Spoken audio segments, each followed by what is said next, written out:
Hello and happy World Vegan Day. The first World Vegan Day was celebrated 29 years ago on November the 1st, 1994, to commemorate the 50th anniversary of the World Vegan Society. Welcome. I'm Carolyn Pitts with Intendwell. I'm an ACE certified health coach, intuitive energy healer, and vegan. So in this video, I thought it would be fun to talk about some of the things people ask vegans.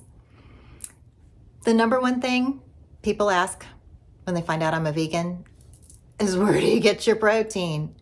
Because I think there's this perception that meat is the only place we can get protein. Just the other day, I was talking to a friend of mine who was telling me that her granddaughter does not like to eat meat and would be perfectly content being a vegetarian, except that her granddaughter wants to run track at her school. And the whole family, believing that if she wants to be an athlete, she needs to eat meat, is on a mission to find meat dishes that the granddaughter can eat. Protein is an essential nutrient. I think of protein as the building blocks for our body because it's key to cellular growth and repair. I appreciate my friend's concern about her granddaughter getting an adequate supply of protein. Athletes actually have a higher protein requirement than most of us. Unless you're as geeky about nutrition as I am, it's possible that your beliefs about nutrition are shaped by what you see in social media. We're familiar with all these ad campaigns, and we know who's paying for them. So let's start out by calculating your recommended daily allowance, or RDA, for protein. The basic calculation is your weight in kilograms times 0.8, or if you're in the US, your weight in pounds times 0.36. I weigh 136 pounds, so my recommended daily allowance for protein is 49 grams. The USDA has an online calculator that you can use to figure out what your RDA for protein is. It includes other factors such as your activity level and your age and your gender. I'll put a link up above in the comments so you can check that out. A word of warning, the calculation results include your BMI or your body mass index. Feel free to ignore that number. If you have questions about BMI, I've got another video about that. So once you know what your RDA is for protein, let's start to look at some of the sources for protein and do a little comparison. Let's start with a hamburger. According to the University of Rochester Medical Center, a 3-ounce, 90% lean patty broiled has 22 grams of protein. That's 43% of the RDA for me. A 4-ounce tofu veggie burger has 19 grams of protein. That's 39% RDA. So pretty close. But let's go a step further, because there's things that you get in a hamburger that you don't get in a tofu veggie burger. Again, according to the University of Rochester, that 3-ounce lean patty has 3.93 grams of saturated fat. The tofu veggie burger has a 0.5 gram. And when it comes to fiber, there's no fiber in the hamburger, but there is 1 gram of fiber in the tofu veggie burger. Back in July, I shared with you my recipe for overnight oats. The way that I make it with oatmeal, chia seed, flaxseed, and pea milk, plus almonds on top, gives me 26 grams of protein. That's 53% of my RDA. And when we look at saturated fat, it's only 3 grams, and fiber, 21 grams. Now you'll note down here at the bottom that the same amount of 1% cow's milk has just a teensy bit more protein than the pea milk, and a whole extra gram of saturated fat. Back in August, I shared my recipe for my favorite superfood, kale and quinoa salad. Both kale and quinoa are great sources of protein. In the video, I used blueberries, but this time of year, I've switched over to using apples. So the kale and quinoa salad with an apple is 11.7 grams of protein, or 23% of my RDA. And the fiber, 13.7 grams of fiber. In the video about the kale and quinoa salad, I explained that I use half of a pot of quinoa for the salad, and I save the other half to use in another recipe. This is what I made last night with my leftover quinoa. It's a combination bowl with some black beans and lettuce, some roasted sweet potatoes and broccoli. We put all that together, put an avocado on top. That is almost 21 grams of protein, or 42% of my RDA. And in the fiber category, we're looking at 28 grams of fiber. I could go on. I have so many fun plant-based recipes that are loaded with protein, but I want to keep this video short. I just want to share with you that there are plenty of plant-based options to get your protein, and to make the point that when you look at plant-based alternatives to meat, you're getting less cholesterol, less saturated fat.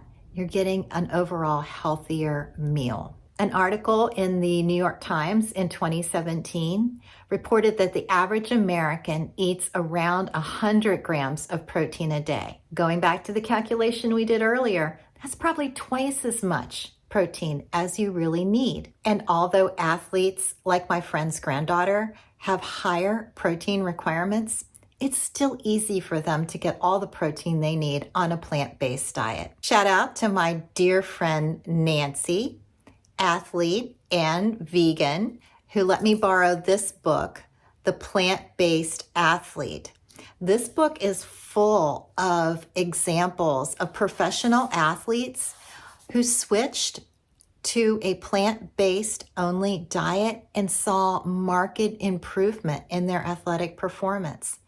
It's also full of all kinds of information about good nutrition and tons of recipes. Another thing people say to me when they find out I'm vegan is, oh, I could never give up whatever it is. Well, I say don't. If there's some favorite meat-based food that you just can't live without, it doesn't mean that you have to continue to eat meat at the middle of every meal. Understand what your recommended daily allowance is for protein, and on those days where you really want that particular food, go ahead and have it. For me, the transition from being an avid meat eater, listen, I loved prosciutto. One time I was in San Francisco and I went into the Ferry building, and there was a deli in there that actually sold a cone of meat.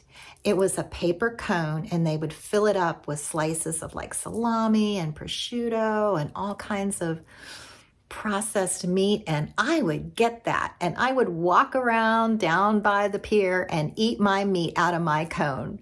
So, I had things that I liked too. It was a gradual transition. More and more times of not eating meat, and then occasionally going out and having it. I think fried oysters was the last meat that I had, and I never felt like I was making a great sacrifice becoming a vegan, because the less I ate of flesh, the less I wanted it, and the less I enjoyed it when I did have it. So if there's something that you feel like you just can't live without, go ahead and eat it. And, maybe your experience will be like mine, and someday you just won't want it as much. Now, the focus of this video is to be all about the positive aspects of a plant-based diet and not to go around bashing meat. But I do feel like I need to mention that in 2015, the World Health Organization came out and classified meats, like what I was eating in my little cone of meat, things like prosciutto and hot dogs and bacon and sausage, as a group 1 carcinogen. Now, that doesn't mean if you eat it once in a while, you're going to get cancer. but it does mean you need to be wary of how often you're eating it. And finally, I want to leave you with this quote from a study that was published in the Journal of the American Medical Association in September of 2020. I'll leave a link in the comments. Quote, replacement of 3% energy from animal protein with plant protein was inversely associated with overall mortality. Risk decreased 10% in both men and women. And cardiovascular disease mortality, 11% lower in men and 12% lower in women. In particular, the lower overall mortality was attributable primarily to substitution of plant protein for egg protein, 24% lower risk in men and 20% lower risk in women, and red meat protein, 13% lower risk in men and 15% lower risk in women. So that's nutritional information for recipes that I've already shared with you. I should make a video about my favorite egg substitute. It's not always easy to find in the stores, but there's this wonderful product called Just Egg. It's made from mung beans, and a serving of that has 6 grams of protein and no saturated fat. And I think it tastes just as good as scrambled eggs. Another great substitute for scrambled eggs is tofu. Okay, I really need to make a separate video about that. Thank you for joining me. I appreciate it. If you have any questions or comments or feedback for me, please leave me a comment down below, or you can email me, carolyn@carolynpitts.com. If you're curious and would like more information, check out the links. I particularly like the website for the Physicians Committee for Responsible Medicine. Thanks so much. Take care. Remember, the best things in life are intentional. Intend peace, intend love, intend well.